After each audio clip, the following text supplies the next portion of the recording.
What if everything you think you know about football's greatest debate is only half the story?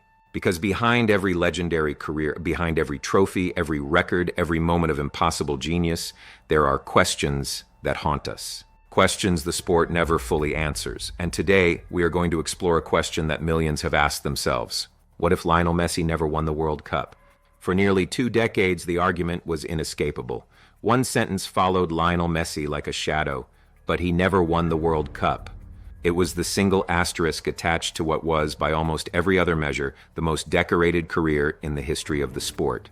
8 Ballon d'Or awards, over 800 goals, a dynasty at Barcelona, and yet, for a certain kind of fan, none of it was enough.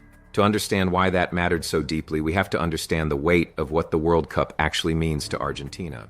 When Diego Maradona lifted the trophy in 1986, it was more than sport. It was national identity. It was pride. It was proof. For 36 years after that moment, Argentina waited. 4 finals, 4 near misses, and at the center of the most painful ones, Messi. In 2014, Messi was magnificent, awarded the Golden Ball.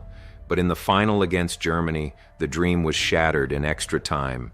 Messi walked off the Maracanã pitch, head bowed, the trophy handed to someone else. Then came the Copa America defeats. After the 2016 defeat, Messi announced his international retirement. He was 29. The football world went quiet. He came back. Of course he came back. But imagine if he hadn't. Imagine if that penalty miss had been the final image. Messi, crouched on the grass, hands over his face, never to win the prize. That image would have defined him permanently. Here is the brutal truth about legacy. Ronaldo won the Euros, Zidane won the World Cup. The conversation was filtered through these moments. Had Messi retired without it, the GOAT debate would have been irrevocably settled in many minds, not in his favor. It wouldn't have been just. His consistency was superhuman. But football is not always just. The sport has a long memory. Compare this to what actually happened. In December 2022, Messi delivered arguably the greatest individual performance in history. 3 goals in the final alone.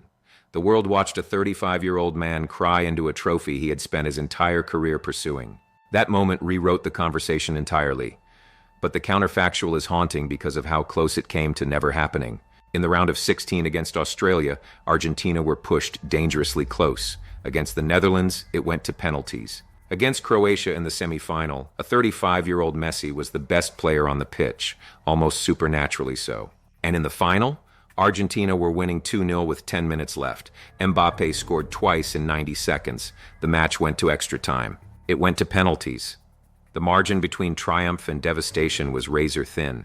One saved penalty could have changed everything. Had any single moment gone differently, we would be living in a world where Messi retired without it, remembered as a man who had everything except the thing that mattered most.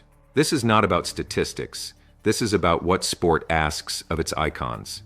We demand that they carry nations, that they perform miracles, that they not only be better than everyone else, but that they be better when it matters most. That standard is unfair and universal. Messi winning did not make him a better footballer than he was in 2014, but it changed the way the world felt about him. It transformed a complicated legacy into an unambiguous one.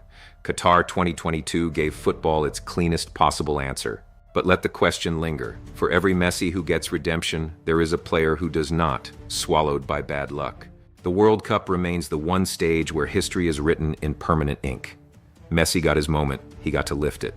But the real question is, for the next great player who carries that burden, will history be as kind to them?